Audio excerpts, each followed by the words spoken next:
Hey guys, Cronus Falls here, and today I am bringing you a viewer requested video on buff extenders. So this came from Cosmic Zen, and he wanted to know my opinions on the 6 buff extenders in the game, and which ones I think would be best for a clan boss team. So, like I said, there's only 6 of them, so this is going to be a pretty short video.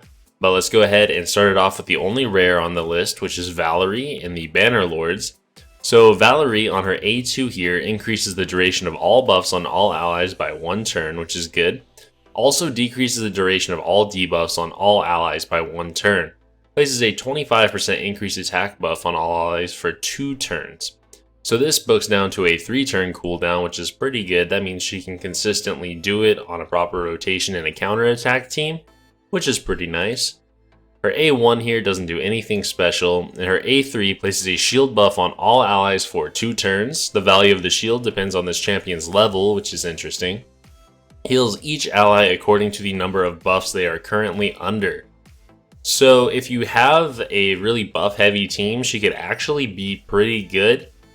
Coming in there, providing some healing, some shields. The healing is on a 5-turn cooldown, so she's not going to be able to replace lifesteal or anything like that. Just kind of a backup healer. She also has an aura that increases ally HP and faction crypts by 22%, so not too bad. So yeah, I mean, Valerie, it's on a 3-turn cooldown, which is nice. A lot of these aren't. I think she can definitely get some value for you coming in, probably up through maybe like the Brutal clan boss. I don't know that you'd really be able to take her further than that though. She does have decent defense and speed, so you could put her in. I just don't think she's going to get you the best value out of these champions. Let's go ahead and move on. We are going to go in back in the Sacred Order here now. We are looking at Hope. I believe this is her. Yep, there we go. So on her A2 here, increases the duration of buffs on all allies by 1 turn, places a shield buff equal to 15% of the champion's HP on all allies for 2 turns. Now she is an HP champion, which means she should have a high amount. It is on a 4-turn cooldown though, which is a little bit unfortunate. It means on a counterattack team, she's not going to have it in a proper rotation, so that's not going to be her best utilization.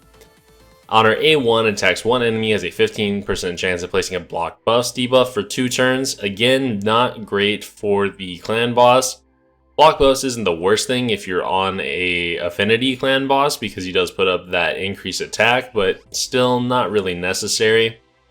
Pretty good for something like, I don't know, let's say the Magic Keep, something like that. But overall, not a great A1. And A3 attacks all enemies, has a 50% chance of removing all buffs. Again, she could remove the increased attack from the clan boss. But overall, with this kit, I'd say she's probably meant for arena / potion keeps, potentially.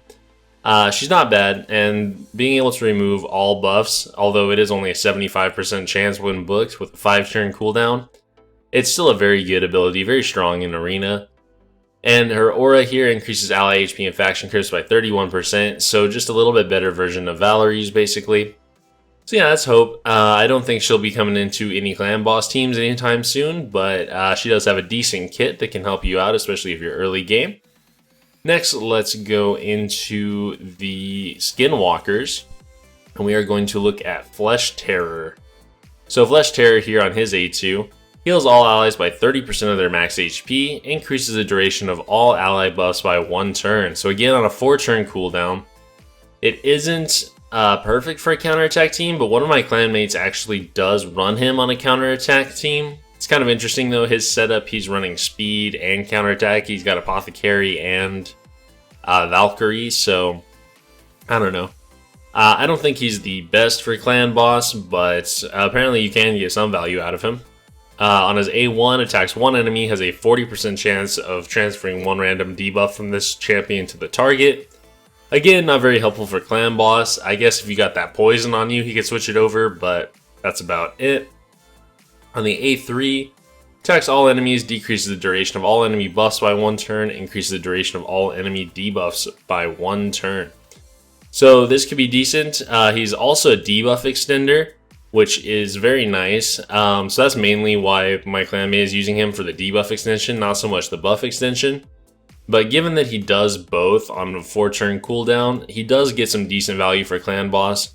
So I could definitely see people bringing him in there. I don't think he's the best at the buff extension or debuff extension, but the fact that he does both definitely gives some good value. His aura here increases ally attack and faction crisp by 27%. Not great, but not terrible. So that is Flesh Terror. Now let's go ahead and look at the one that I am most excited for in the epics, which is the new Sandlash Survivor. So she's actually going to be making an appearance in a video pretty soon once I get her finished leveling up, but on her A2 here, she attacks all enemies, decreases the duration of all enemy buffs by 1 turn, increases the duration of all ally buffs by 1 turn. This is on a 3-turn cooldown, which is perfect for a counterattack team. On her A1, she just does a provoke when she... let's just go ahead and read it here. Attacks one enemy 2 times, has a 30% chance of placing a provoke debuff on the target for 1 turn if this champion has no debuffs. Heals by 15% of the damage inflicted if this champion is under any debuffs. So the provoke obviously is not going to help us in the clan boss, but we could heal a little bit if we have like the poison on us or something, which is pretty good. Then her passive here is very good for clan boss. Places a 50% ally protection buff on all allies for 2 turns when any ally's HP drops below 50%. Also places a block damage buff on this champion for 1 turn. So she just goes ahead and absorbs half of the damage that the clan boss is going to be putting out if anyone drops below 50%. It is on a 4-turn cooldown, so it's not like it's going to happen every turn or anything, but it's very nice. She doesn't take any damage from it, so pretty cool. Or at least not for the first turn anyways.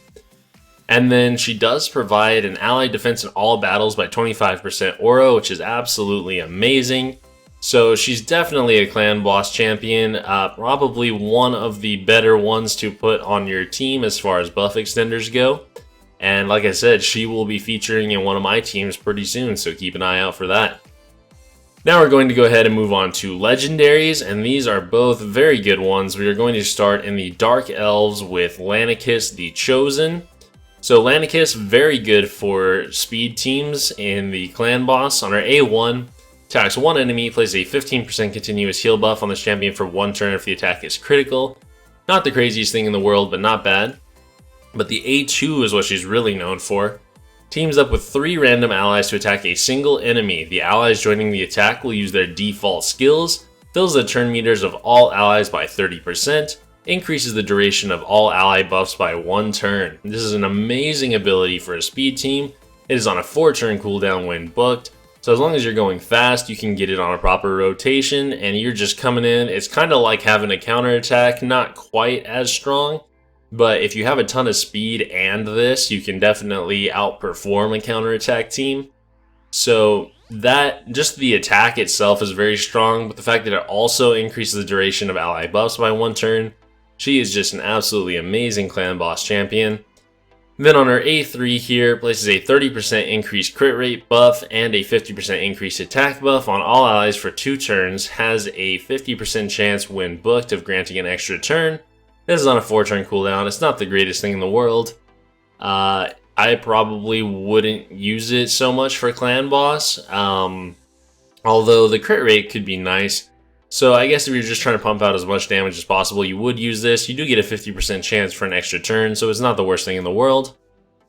Alright, so let's go ahead and move on from Lanicus then to our final entry, and that is in the Lizardmen, Krisk the Ageless. Now Krisk is an absolutely dominant champion. He is amazing. Not many people in the game are better than him. Let's go ahead and take a look. His A1 here attacks all enemies, has a 30% chance of placing a 30% decreased speed debuff for 2 turns. Nothing happening there for clan boss, but that is fine because his A2 here attacks all enemies, places a 50% ally protection buff on all allies except this champion for 2 turns, places 2 15% continuous heal buffs on this champion for 1 turn. So with this, he does not need lifesteal. He can run completely fine healing himself. Increases the duration of all ally buffs by 1 turn. So this ability is absolutely insane. He's healing himself, he's taking damage off of other people, he's doing damage, and it's on a 3-turn cooldown, so it's perfect for clan boss. He's just absolutely amazing. Then with his A3 here, Places a provoke debuff on all enemies for 1 turn, not that great against clan boss, but places a 60% increased defense buff on this champion for 2 turns. So absolutely amazing. He is a defense champion, so that boosts his damage as well as his survivability. He has one of the highest base defenses in the game, so he is very tanky. Places a 30% increased speed buff on all allies except this champion for 2 turns. This is on a 3-turn cooldown as well. Absolutely insane. Makes him amazing for a speed team. Throw him in there with like a Raglan or an Arbiter or something. You're just going fast. He's keeping everyone tankier. He's taking damage off of people, extending buffs. He just does it all. Doesn't need lifesteal set. This guy is absolute insanity because his passive, on top of all of that, at the start of each round, places a shield buff on all allies for 2 turns equal to 50% of the champion's max HP. Not crazy in clan boss, but absolutely insane in dungeons and arena. Has a 75% chance of placing a 60% decreased defense debuff and a 50% decreased attack debuff on the attacker for 1 turn when hit. This is a 100% chance when booked. Absolutely nuts. He can just come in there and be your decreased attack and decreased defense champion. If you pair him with a debuff extender on a 3-turn cooldown, or I don't know, someone like a Bulwark, anyone who can do it, basically, a Vizier, just absolute insanity. He covers so many roles in the team, so that's why I saved him for last. He is definitely the best on this list of buff extenders. So overall, let's go ahead and recap here. So Krisk, absolutely amazing for clan boss. Obviously, if you have him, you gotta run him. He can work very well in a speed team, and you can even do some interesting stuff with a counterattack team using him. And then Lanicus, the Chosen, again, absolutely amazing in speed teams. Not so much in counterattack, but still, if you have her, you're running a speed team. She's absolutely amazing to bring in there. Then we're looking at Sandlashed. Again, absolutely amazing for clan boss. Probably not as good as those last 2 I mentioned, but she is an epic, to be fair. Very good rotation on her buff extension, which is very good. She does bring a very good aura as well. So definitely someone that I would recommend bringing in if you've got her. Obviously, you need a specific type of team to bring her in. Like, don't bring her in if you're not doing any sort of buffs. But like, if you're doing a counterattack team, she's great for that, because let's say you have a Martyr doing it for you, for instance. She's going to come in there, increase the duration of the counterattack and the increased defense, and then if you have any other buffs going on as well, she's going to increase those as well on a proper 3-turn cooldown, so she's always going to be getting it off. She's also a great lead. And then the other 3, Flesh Terror in the Skinwalkers, he is an okay choice. Probably works better on a speed team than a counterattack team. He is a debuff extender, which is cool, but it is on a 4-turn cooldown. So I'd say he probably gets his best value on a speed team. Hope in the Sacred Order. She probably doesn't want to come into a clan boss team. Honestly, I just don't think she has the kit for it. And finally, Valerie in the Bannerlords. Again, she is actually pretty decent for clan boss up till probably about brutal level. She does extend buffs and decrease the duration of debuffs on a 3-turn cooldown, so pretty decent. So yeah, that's it, guys. Those are all the buff extenders in the game and my opinion on them. So I hope you enjoyed. Make sure to subscribe if you have not already. Leave a comment down below or join the Discord if you have anything you'd like to talk about. I'm always happy to give advice. And thanks for watching, guys.